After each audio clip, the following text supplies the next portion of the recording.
Hi, Doug Wrench here, and we're looking at duplicating the arts and crafts finish on a Stickley type piece. And what we're looking at here is the pieces to a Stickley pedestal, which unfortunately someone had the bad judgment to use in a garage to mix paint and saw wood, and it sat there for probably 50 years or however long.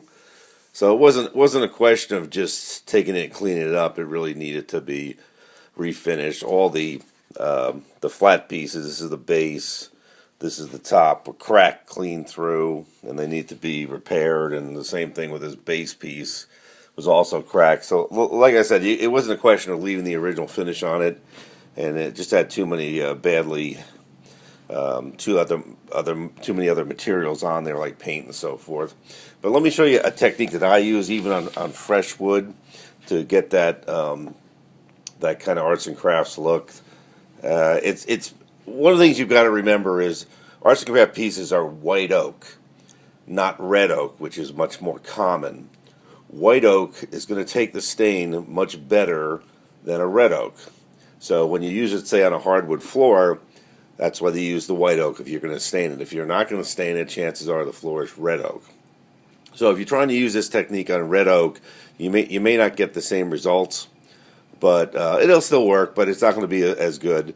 I found this through really experimentation is probably the closest thing you can get to the actual finish that they use, which was kind of a chemical finish, which is difficult to use, and I'm not sure how safe to do what they actually did in the factory at a Stickley or someplace like that. Now, if we start out, again, you want to sand the material thoroughly. I finish up, since it's oak, with a 150 grit because I want it to take the stain well. Dark stains work the best. I find that a walnut, and this is just a min-wax walnut. Do you have any other better stains?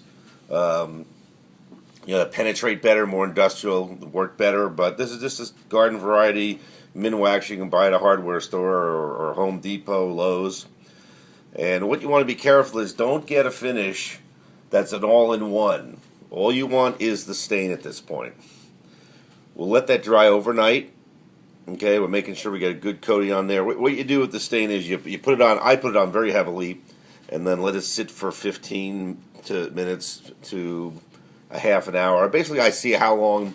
Once it stops soaking in, then I put enough on. I'm just gonna that's it. But if it's sitting on the surface, I wipe that off, let that dry overnight. Then I follow up with a Danish oil. Same technique. Flood the surface. After the surface, you left this a little bit longer. I leave this for maybe half an hour to an hour. Once you have it puddle on top, wipe that off. Let it dry overnight.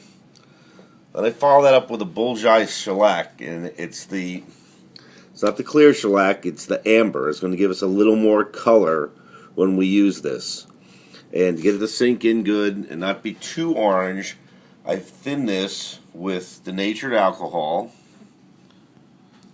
50-50. So I use the can, 50-50, put one coat on. If it raises the grain a little bit, I sand it, I let it dry for an hour or so. Sand it with 220 if I need to. If it's nice and smooth, I don't feel any fuzz on it, I follow up with a second coat. Then I let that dry for about an hour, and then follow up with the heirloom. I use a satin varnish. For some reason, shellac claims you cannot put polyurethane over shellac. I don't know what happens if you do. I know plenty of people have done it. I don't like polyurethane to begin with, so I'm going to use a natural varnish. Lays on better. It's going to take a little longer to dry, but I think it's going to look much better. So if Zinsser Shellac says don't put it on there, I wouldn't put it on because their company has been in there for business for a long time. It's not much difference. Use the varnish. At this point, there's enough finish on there. I put one coat on it and let that dry up overnight. And that's kind of it. We'll do a quick video when we're all done here. Right now, this is I've got one coat of shellac on here, so I've done the stain, I've done the Danish oil, got one coat of shellac, so the color should be pretty close to what we're looking for in the arts and craft finish. So got a couple more coats to go, and I'll do one more video when it's all done. Thanks for watching. We'll see you next time.